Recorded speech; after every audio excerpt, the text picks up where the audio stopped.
let's start from 2016, where you were able to represent the USA in the Olympic Games. You became an Olympian while never competing in World Championships at a senior level, which is really interesting to me. So you defeated multiple high-level opponents to make the best of three, beating Foster, Gavin, and eventually Lake in the final. How did you make it so efficient that year?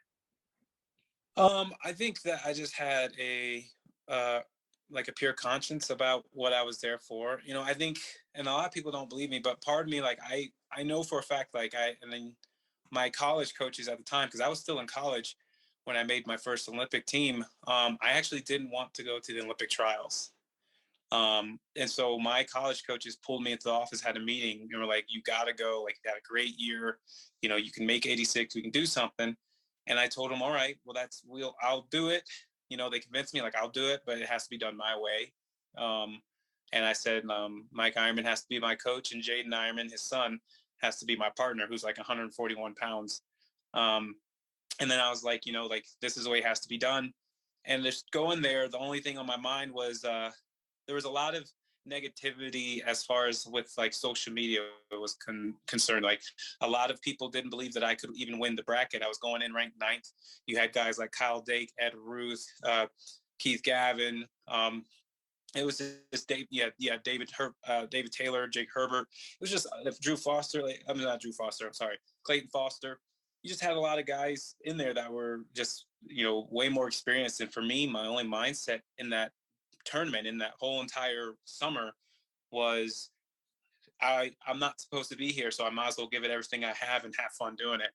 And that kind of, I guess, freed me. You know, it allowed me to just wrestle for the sake of what wrestling was, and that's just have fun and see what happens, you know. And plus, it was a whole nother experience. It was a style that I wasn't completely familiar with. You know, I'd done it a few times throughout my career here and there, but I didn't dedicate my time and my training to it. So just being able to, you know, just say like, all right, I want it done my way, and I'm going to do it with fun and love in my heart, and go out there and have a great time. Then, you know, just went out and thank goodness and being blessed with the results that we had. So what was your, going back to your competitions in the Olympics 2016, what was your toughest match in those games? Was like Turkish guy, Alireza Kariemi, or the Cuban opponent? I would probably have to say that both Turkey and as Yassar and Perez were both, Salas Perez were both very tough to compete against. You know, Yassar had a very different feel that I'd never felt before. I guess in America we just call it, they have that, like, that foreigners feel. It's a different kind of stance, different feel when you tie up. Salas was just very one of the strongest human beings I think I've ever put my hands on.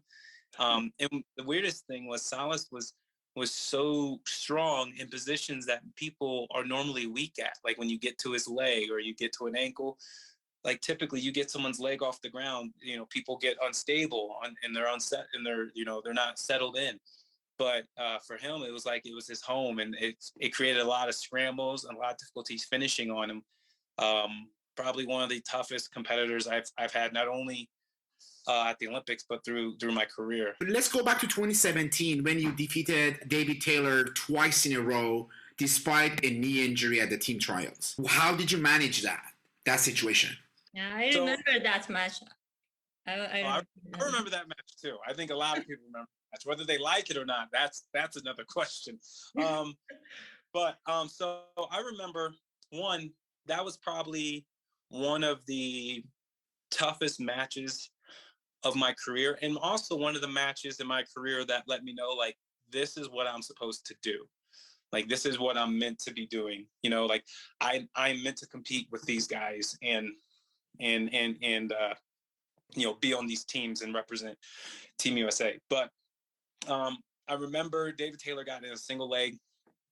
He went to go finish. I went to a split, and he just went a little bit faster down to the ground than I was able to get down to the ground. So his shoulder actually hyperextended my knee.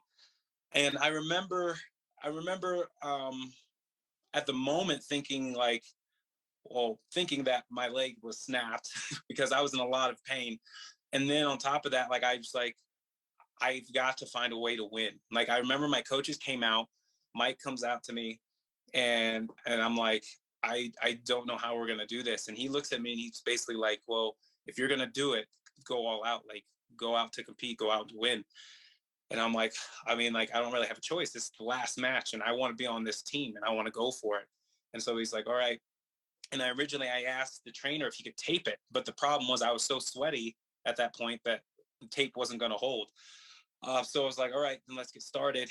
And I remember in my head the whole time I was thinking just keep going, just keep moving your feet, keep fighting. I was more so just kind of reiterating things that I've been training to do. You know, hey, get a wrist, move your feet, try to take your attack where you could. And I remember actually the first attack that I tried to take was excruciatingly painful. I remember we got into like a scramble. I tried to circle behind him and he actually came up with an underhook and he started driving me out of bounds. And I'm trying to drive back into him, but my leg, like my knee just would not hold. Like every time it would almost like buckle or just be searing pain. And I remember he pushed me out to get a push-out point, which actually put him in the lead. And then every single time after that, it was just trying to fight to, hey, I want this. I have to have this. And I just had a will. Like I did not want to lose this match. And I didn't want it to, I didn't want to lose or win because of injury. You know, I wanted to compete with everything that I had in that moment. And so I remember just thinking to myself, just keep going, keep fighting. And then as time's going on and I got points on the board, I remember just thinking like this much time and you win. All right. This much time and you win. This much time and you win. And then it's like, just keep going, keep fighting. Don't stop. And then when I finally won, like everything in me just was done. Like I had nothing left. Like that's kind of why I collapsed right after. Like I literally had nothing left to give. There wasn't enough air. Like my heart was pounding. My leg was throbbing with pain. And I remember coming back to the edge of the mat after the mat was over. And I had to get Coach Joe, one of my coaches, to come out and actually help me up because it was very difficult to walk. I was actually on crutches right after that. I don't know if I can simplify that and say that was just mindset. Like it was, I don't know. I'm not, I couldn't really say like, what was it that made it so that was the case? I'm trying not to, yeah, I'm stoked. I'm really stoked. I was going to ask him which one was the toughest best of three versus Kyle Dake or David Taylor, but I think I got my answer. Well, they're different. So that's a question where it's a difference in which one's tougher, right? Yeah. So Dake was tougher as far as tactics and technique. So David Taylor was more about, you know, mental fortitude and conditioning and being willing to answer the right, like, what are you willing to do for yourself? There's a misconception with wrestling about that. Wrestling is about what are you willing to do to somebody else? When in reality, it's no. When things get tough, when things get hard, what are you willing to do for yourself? Are you willing to sprawl when you need to sprawl? Are you willing to hand fight correctly? Are you willing to stay low in your stance? All of those take precedent. And so I don't know, like it's just like those things are what compiled with Taylor. And so the real thing with that it comes down to is that everyone has goals. They have aspirations, things they want to do, right? And what combats goals is comfort, right? Because everyone's like, I want to do this, I want to be this, I want to do this, until their comfort becomes questioned or becomes tested, right? And then your goals don't seem that important, right? Then you're like, I'm gonna take some time, I'm gonna wait. And you know, so for me, like that's something I actually ask myself when I get to that point in practices and sometimes in matches, like what's more important right now, my comfort or my goals, right? What's more important? Which one do I care about more?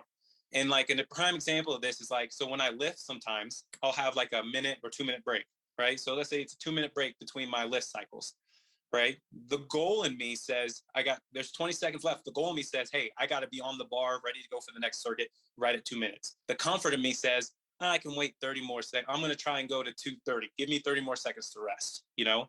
And so like, those are the moments where it's just kind of like, hey, if you can cut out those moments where like that comfort seeps in, where you want that comfort so much that you're willing to hold off, not do something right, not do the technique right, not push through, right? Then your goals are actually going to be there. You're going to be more prepared for those moments when it gets to the nitty-gritty of it. How did it turn out for you to become a world champion in 2018? What was deepest feeling or thought you had when you won your first world title? Finally. That was my deepest thought. Like, finally, like I get to stand on the top of the podium. And so, like, I remember in 2017, I had said in an interview right after I won my bronze that I just want to stand on the top of the podium and hear my national anthem play, because then I know that it's real, that I actually did it. And so in 2018, I moved out to Colorado Springs, and, you know, I finally got this opportunity, and you know, I just trained my butt off and put everything towards it, and got on top of the podium. And it was a great feeling, because here at the Olympic Training Center, they have a wall for every Olympic and world champion. And when you win a world title, your picture gets put on that wall as well.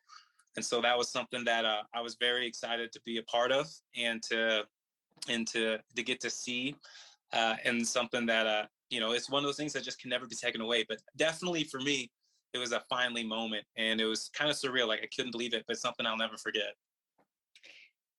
Yeah, I think in that championships, you finally beat the Georgian wrestler Dato Marsagishvili.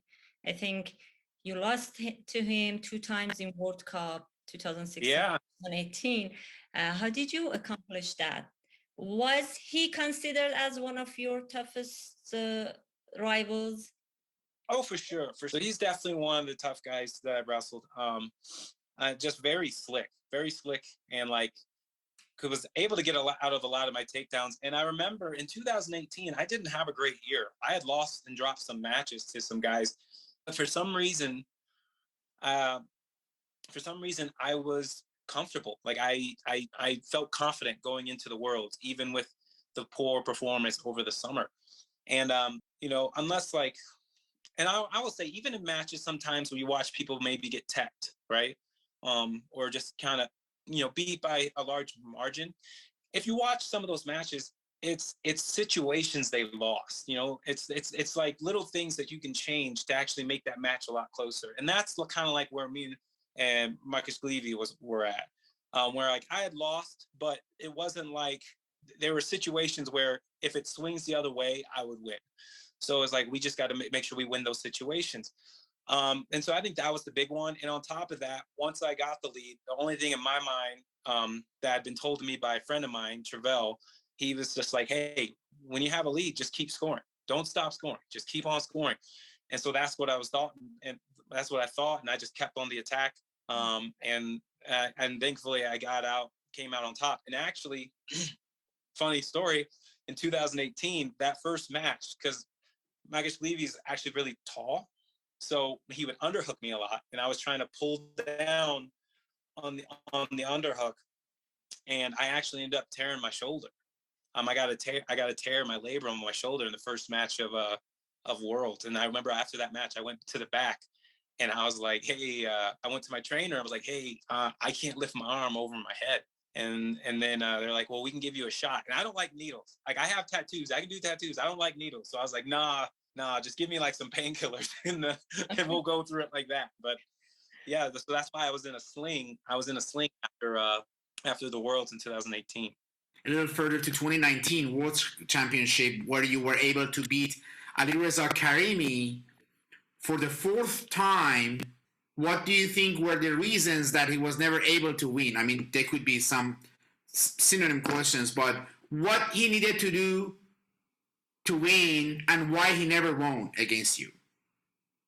So I think first off, was to open up a little bit more. Because if you watch Kariimi wrestle, anyone else at those Worlds, he tears people apart. Like, it's beautiful to watch, honestly. The tenacity, the fire, the fight, it's beautiful to watch. He tears up the competition. And so I think anyone who wrestles, the best thing you can do, the only way that you can go out To give yourself a chance to win is to take a chance to win.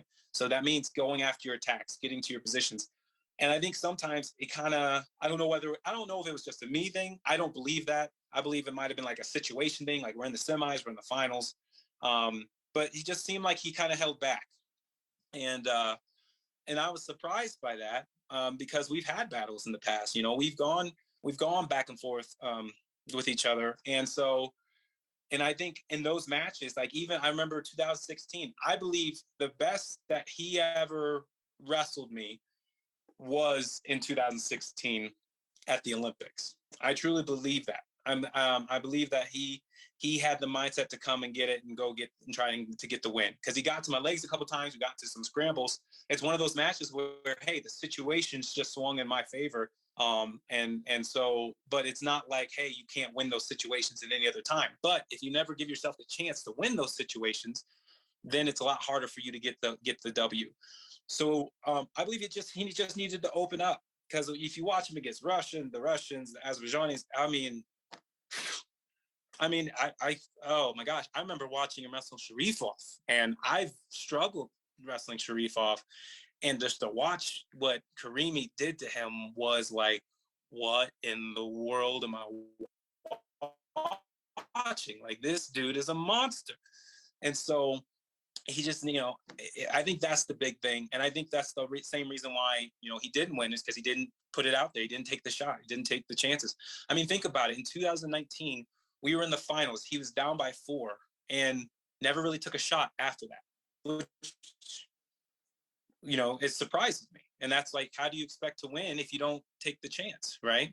So all your fans are waiting to watch you competing in a 97 challenging Kyle Snyder in the trial before the Olympics. They were waiting on that. But it never happened, okay? First of all, how did you feel about missing Olympics? And there is a lot of whys from Iranian fans that why Jayden missed the weighs in. You didn't make it. That was the news, okay? So how did you feel about that, and why did you miss that weighs in, if you want to share with us? I feel like, so the way that I feel about it is, at first, like, I was okay. I mean, I think my biggest concern was with my coach at the time. And I think that, because I remember seeing him and he was distraught, because the whole thing that what happened was, like, I was just told the wrong times for weigh-ins. Like, there's no other way around it. And I remember, KJ was distraught about that. Like, he was very down, and he asked me, like, I was trying to comfort him, just be like, it's okay. Like, don't stress about it. Don't worry about it. And he asked me, like, why are you not freaking out about it? Like, what's going on? And I told him, like, my life has not been sunshine and rainbows. And this being told I can't wrestle one day is not going to destroy me. I've been through a lot worse than being told that I can't play a game. Does it suck that it's for like an Olympic spot? For sure. But it's not the end of the world. My anger, though, I think that later on, my anger came out because there are a couple of things that tick me off, that send me from calm to angry really fast, right? First is, and I'll go through them. First is the lack of common courtesy, right? Because it's the basis of respect. It's the basic level. If you can't give me the basis of respect, it's the ultimate disrespect, all right?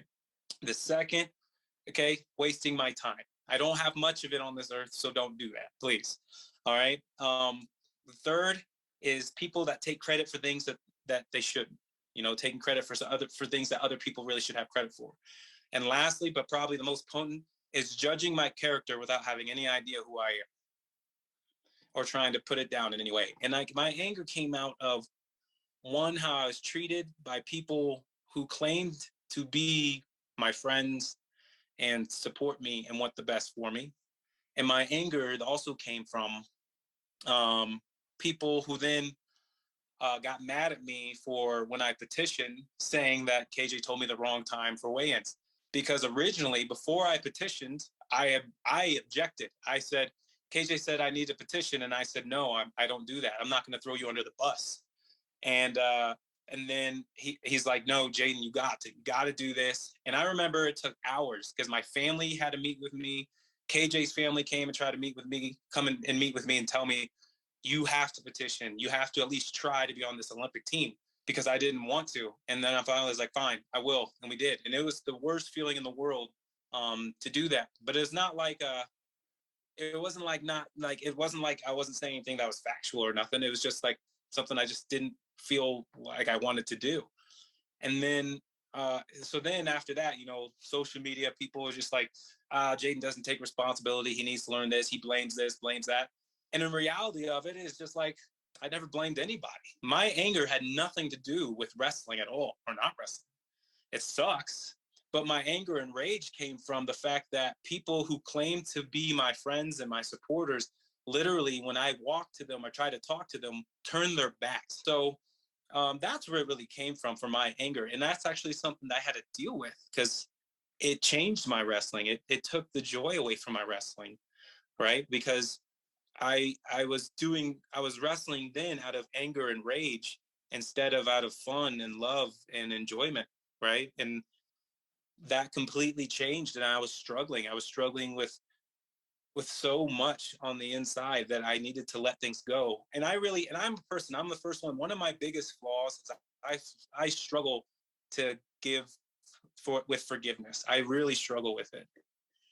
And I had to learn, and I had to accept that forgiveness doesn't mean that you have to forget and just be like buddy buddy, but you know, it means that you let this go for yourself and move on. And you know, maybe I don't forget, right? You know, maybe I don't forget. Doesn't mean we got to be friends and everything, but I don't have to let this hold me back and hold me down. And probably right up until the end, when I finally came back to Wrestle for Worlds, I had just figured that out and was able to be a little bit more free and fun and have a lot more fun, and the passion and love for the sport.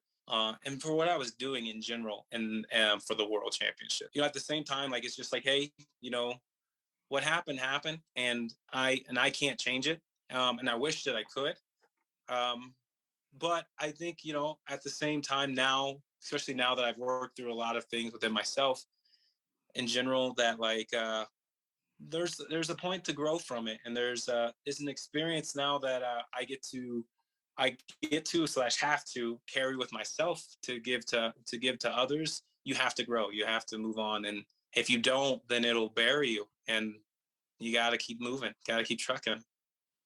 Would you see yourself competing at 97 before the next Olympic in Paris? Probably not. I originally had plans to, but after this Worlds, I got well, I'm gonna be honest. I got some unfinished business with Iran. I gotta come back. I gotta wrestle Qasempor again. It was a good match. I gotta wrestle him again. Are we gonna see you in Dallas, Texas? Yes. Well, perfect. I hope he comes. I gotta run it back with him. I mean, it was an interesting match. He had a great plan, and I just would love to run it back with him. Plus, I think any competitor who doesn't want to face someone that's beaten them before is not a true competitor. And so I'm excited for Dallas for February 12th. But also, you know, in general, my goal is to be part of one of the greatest teams of all time. And in my career, and, you know, from kids club up, I've never really won a team title until 2017, when we won as a team for Team USA. So, you know, I want to compete. I want to beat Russia. I want the team to be the best in the world, because if we can do that, then we can say without a shadow of a doubt, we're one of the best teams of all time for American history. So to have that goal present, you know, kind of means, you know, maybe sacrificing some of my own personal goals. And so, you know, and I remember I was talking with the guys about, you know, like, this is what I want, and this is what I want to strive to get. And so I'm willing to, I even told, like, we talked to Snyder, I was like, man, I want to train with you more. Like, when we train together, because we trained together all, you know, for pretty much all this time, until this year or the year before. And so it was just kind of like, when we train together, we're almost we're almost unstoppable, but and if anything, we just know we make each other so much better. So if we can do it, if me, you, and Taylor can roll, that would be awesome. And let's just keep getting better and keep grinding. So probably won't see me. I'm not gonna say it will. It's for sure 100% won't ever happen. But as far as next year, I plan to still be at 92 and trying to win the team title along with the world title. Excellent.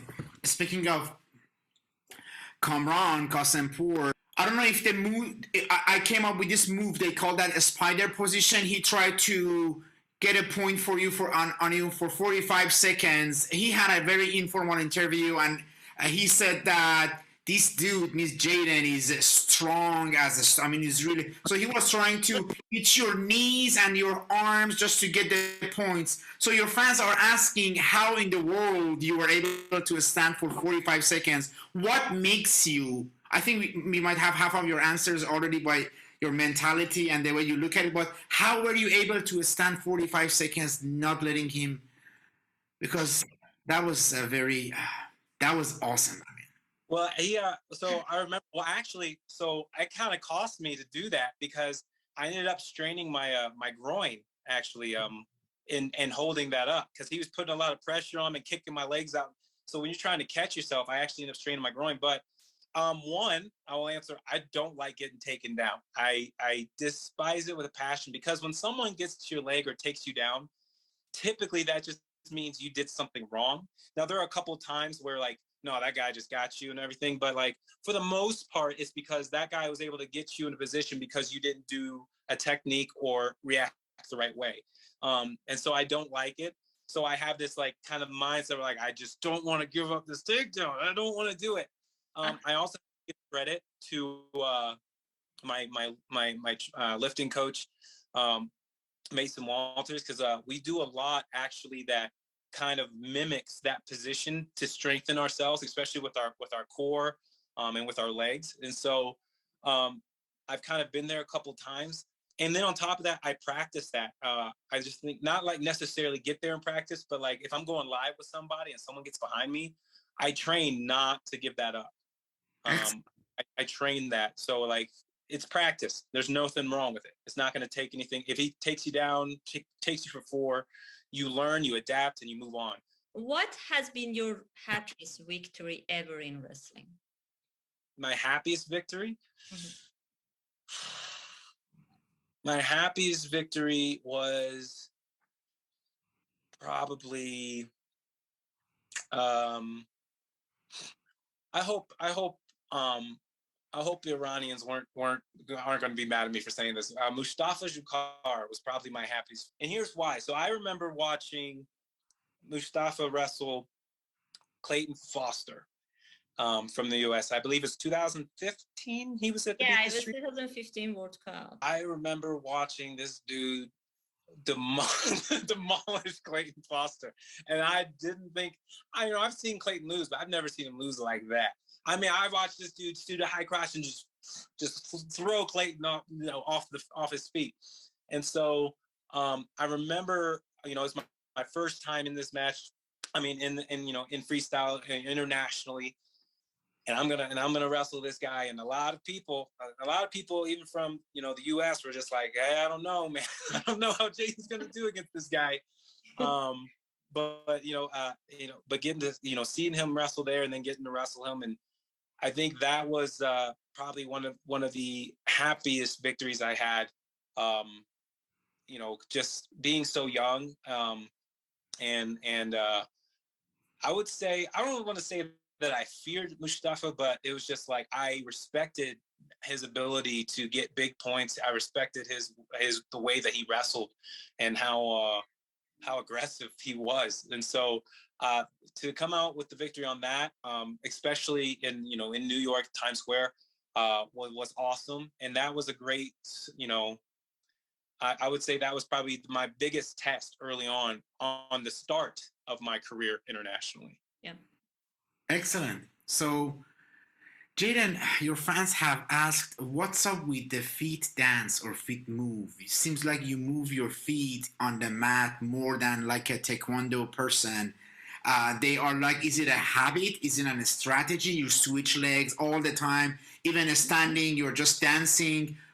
Where does it come from? Is it habit? Is it a strategy? Is it for the rival's mentality, just to mess with his mentality? So what's up with that? Well, I think that it's a couple things. So first off, that came from watching film on Muhammad Ali, and my footwork came off of watching Muhammad Ali and Barry Sanders, a football player. And I watched both of these guys, and to see people, not so much Barry Sanders, but Muhammad Ali particularly, who was a heavyweight, moving the way that he moved. You know, I watched his autobiographies, and seeing those, you know, seeing like how a big guy doesn't have to be so stagnant. You can move and be graceful with your movement just as much as a little guy. And so I wanted to do that. So I started jump roping. I would walk on the balls of my feet. I would, you know, strengthen my calves, and it took a level of conditioning. So I had to do it more in practice because it gets exhausting. And so I think that it does a couple things. One, it throws off your opponent because, one, for me, like, I have the ability to shoot any shot or do any technique both ways from the get-go. So if you say, like, I can shoot a sweep to the left, I can shoot a sweep to the right, I can shoot a high crotch, left, right, anything. I can do it both ways. So when I switch feet, I can, if I ever feel the moments where I want to go one or the other, I can do it, which I think makes me a lot more versatile as an attacker. On top of which, it also throws off, I believe, your opponent, because typically your opponent's wrestling guys who only lead with one leg. Right? They only lead with one leg always. So it's just, they always got to focus they always have to focus on either getting to that front lead leg or pulling the other leg forward. But if you're constantly switching, you can never really settle on one or the other, right? Or it's more difficult to settle on one or the other. And so that's kind of one of the reasons why I keep it in my repertoire. I think that and on top of that, it always keeps you engaged, right? So what you see, you know, you're ready to attack, you're ready to sprawl, you're ready to do it. And so you're always engaged because you're constantly moving, and you're constantly thinking about your movement, your hand position. It's just something for me to always keep me in the right mindset, in the right, I don't know, just ready to go. Excellent. Thank you so much. Back to Ellie. Okay, so what sport would you take up if you were not to happen to be a wrestler? Well, the sport that I would like to take up if I wasn't wrestling would be golf, because it's a very less bodily thing sport, and I can get paid a lot of money to do it. So that would be like the sport I would love to take on. Realistically, though, I would probably be playing football. And I love football. Like, I'm not a violent person, I swear, but like the thought of running my body as hard as I can into somebody else, it's just something about it. It's just great. So probably American football would be my other sport. Okay, interesting. Do you have a sport role model? Did you have? Believe it. Well, I don't have a wrestling sport role model. I've never really had one. I mean, I've had people like, so, and it's funny we talk about this full circle, really. And I've said this before. Kyle Dake actually is one of my favorite wrestlers of all time, just because I preach a lot to to kids that the way, like, when we talk about legacy, right? The way you respect my legacy is, I don't really care so much as if you remember my legacy. The way you respect my legacy is if you surpass it, you challenge it. That's how you respect my legacy. I tell these to people that I train, or kids that I train, I don't want you to be me. I want you to be better. I want you to be doing things I could never imagine. So I think that's how you respect my legacy. So when it comes to wrestling, though, I always looked, and I tell everyone else to look to walk where you don't see footprints. Don't follow anybody. Don't try to be like, oh, I'm going on, like, that's cool, but then what's next? Are you not only able to step in someone else's footprints, are you able to create your own? And I think that's something that I want for everyone. That's what you should aspire to do. And so, wrestling wise, Kyle Dake was one of those guys, because he was a 4-time national champion at 4 different weight classes. The only one to ever do that, right? It's amazing. And he did it with such style and flair, and he was brave enough. Like that, people don't understand, like that takes courage to do that, right? Because every year he was going, in some sense, he was going into the year with a little bit of uncertainty. He's going to a weight class he's never been at. He's going against bigger guys that he's probably never seen, and he's competing to be the best of the best at every weight. You know, like that is something, like that is making your own footprints. That is creating your own legacy and going where no one's gone before. And that was one of the reasons why he was one of my favorite wrestlers. Excellent. Do we see Jayden Cox in MMA anytime soon? No, probably not in the cage. I don't particularly want to get punched in the face. I don't have that pretty of a face to look at in general. So I'm working with what I got. So I don't want to make it worse. But I think something like Brazilian Jiu-Jitsu, I could definitely see myself doing that sometime when I'm done with my career. Like I've dabbled in it already, and I love it. I think it's an amazing sport. And getting to roll with guys like Nicky Rod, and I'm trying to remember Gordon Ryan, like getting to roll with them, like some of the greatest names in the sport of Brazilian Jiu-Jitsu. So getting to do that and experience it's been cool. I've also dabbled in teaching other MMA guys takedowns, techniques on how to get someone to the ground. So maybe stuff like that. But as far as the whole, like, I don't know about that one. When they ask you this question, how have you been able and successful in accepting defeat with a smile and acting professional, even and continuing with such calmness and professionalism, even your opponent does not follow sportsmanship? How did you come up with that? Well, I don't know. Like winning and losing, like obviously everybody wants to win. We all want to win. But winning doesn't define me. It doesn't. And really, even the sport of wrestling doesn't define me. And in fact, I think that I did not become a champion because I won a title in 2018 and 19, right? That wasn't when I became a champion. That was just, I tell people and I tell kids, there are 3 championships you have to win before you actually become a champion, right? The first, you have to I won't put it in order, but I say you have to be a champion on the mat. You got to be a champion off the mat. And you have to be a champion within yourself. And the most important of these things is within yourself. Because if you don't have what's right within yourself, as far as your heart, your soul, your mind, then everything else will fall apart, right? How you treat people falls apart. Who you have around you falls apart. So then off the mat's a problem. And on top of that, that's going to affect you on the mat. Because then how you treat your partners, all right, how hard are you willing to push? How much are you willing to give, right? Like those questions are answered within here. So if this isn't okay, then nothing else is going to matter.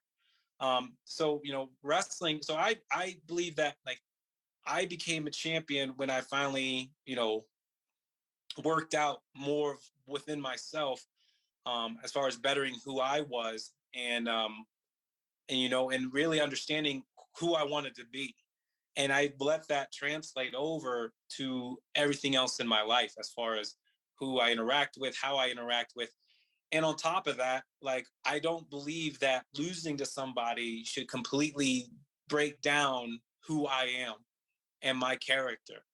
And I don't understand why that should carry so much weight on my being, on my person.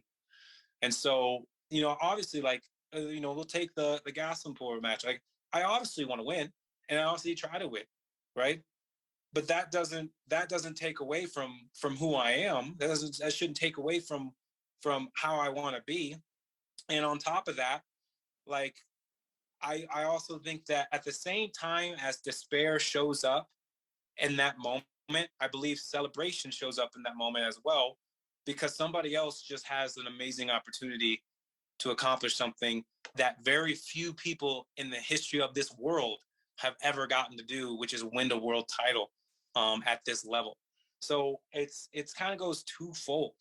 And that's just how I want to carry myself. And I want to carry myself with respect and kindness, support, love, and passion towards others, because at the same time, that's what I would desire as well if I were in those shoes. And I believe that if that's the case, then why not be that all the time? Excellent. Before we go to Ellie, when after the Qasempur wrestling, he came back to that big saloon or whatever it was, and then you came back and congratulated him and gave him a pat on the back, and you told him twice, next time.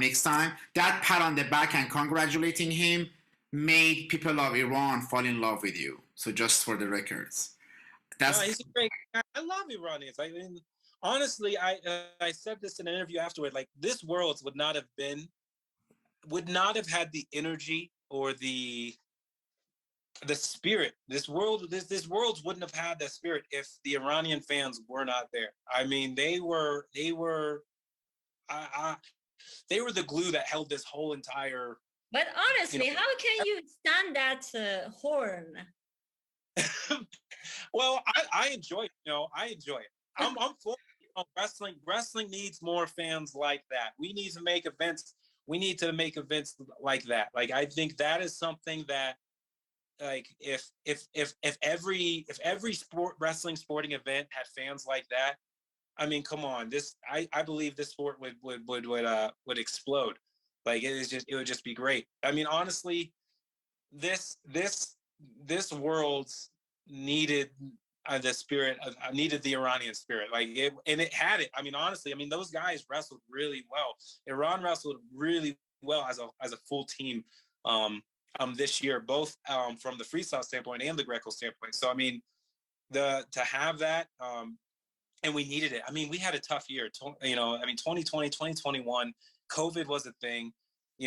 Fans haven't really been around. And honestly, with, like, if you cut the Iranians out of it, I mean, we didn't really have that many fans other than them. So, I mean, to have them and to have their spirit and to have their passion flowing through the event, I think honestly helped to boost not only myself, but other athletes. Ellie? So if you could change anything about your community, city, country, or the world, what would it be if you have a power to change something? Oh, wow. You put me on the spot. Who asked that question? All right. If it were up to me to change anything about my country, it would be two things, honestly. I think three things, sorry.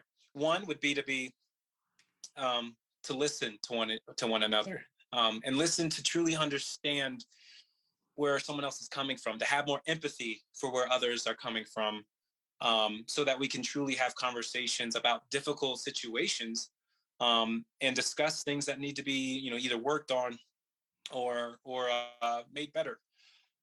Also, I believe that my second would be for people to not only talk the talk on what they stand for and believe, but be willing to walk the walk as well and hold that consistency true.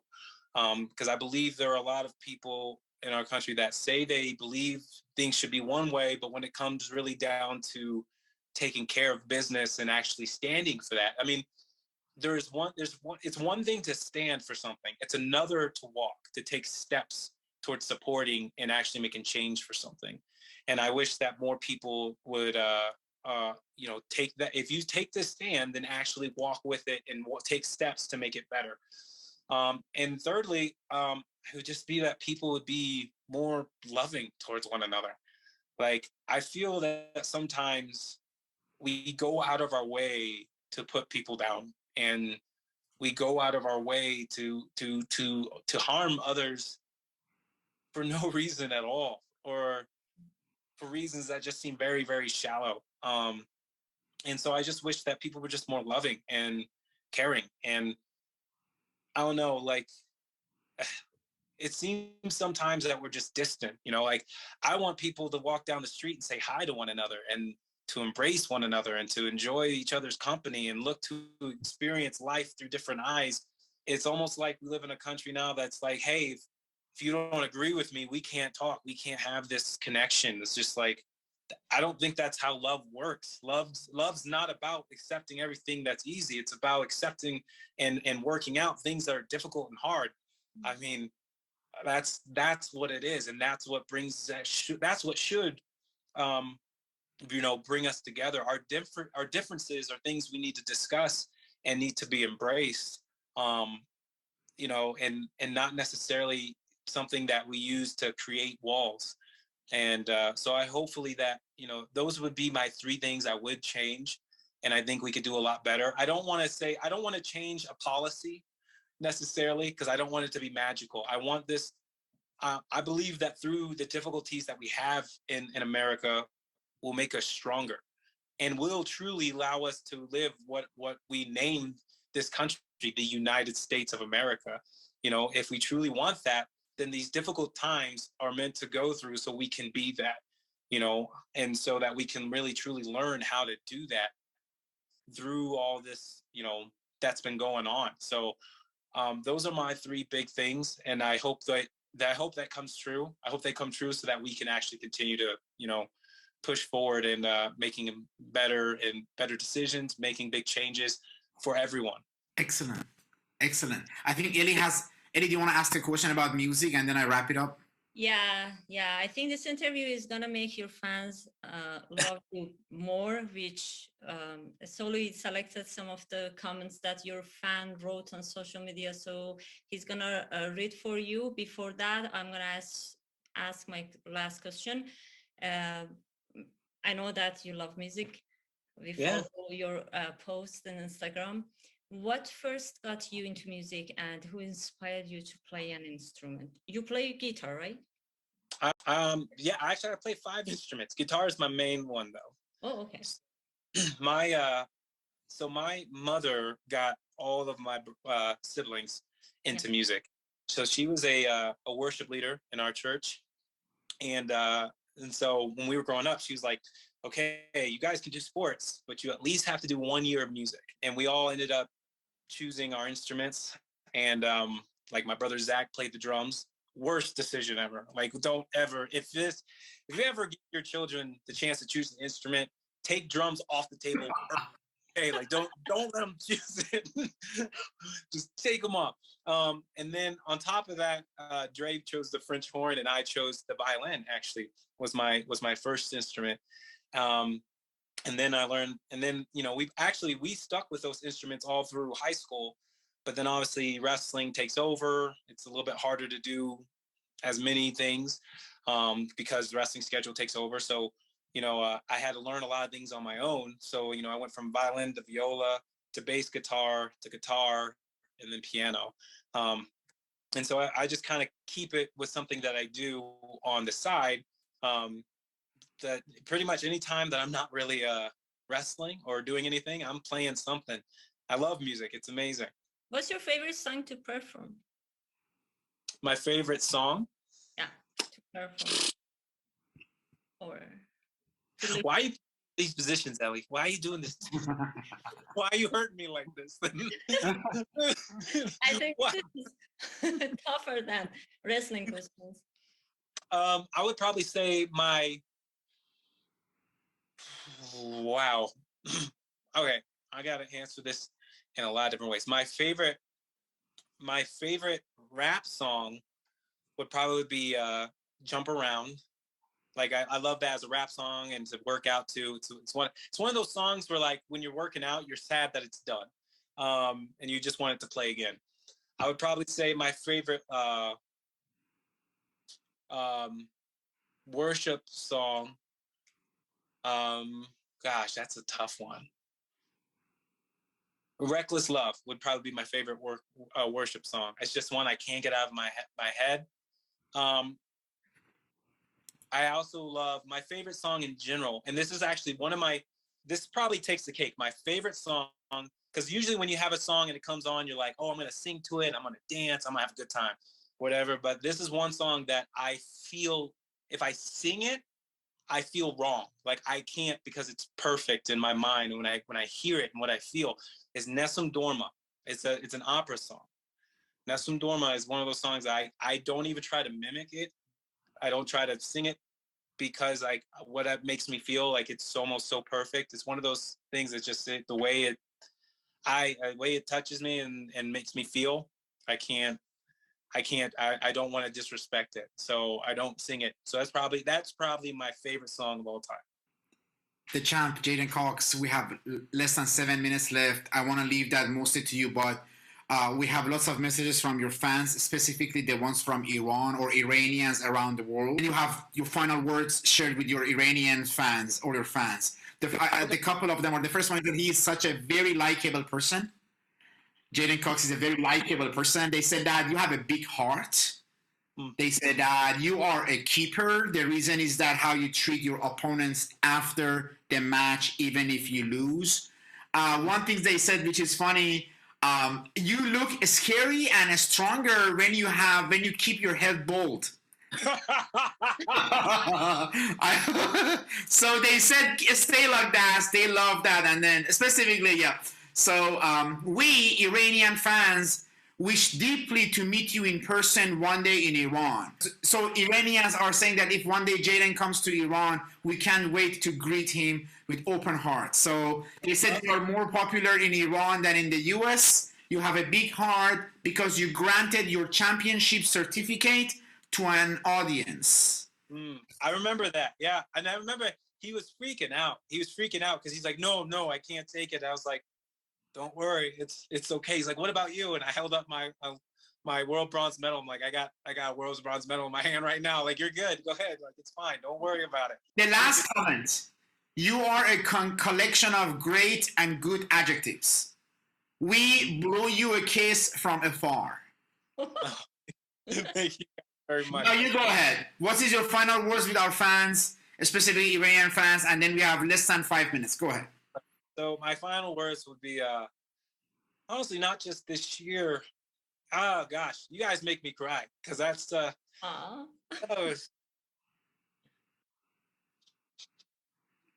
don't know why that makes me so emotional.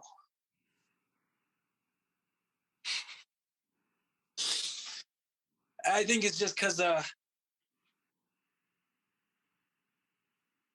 my goal in life isn't as a wrestler; it's as a person. And I always say, like, if I die one day and all I'm remembered for is what I did on a wrestling mat, that I failed. And those comments, I think they mean a lot to me because they let me realize that I'm not failing. You know, I'm not just a brute on a mat. I'm not just some guy that's got a bunch of muscles and that can throw some people around every now and then and get a gold medal on top of a podium.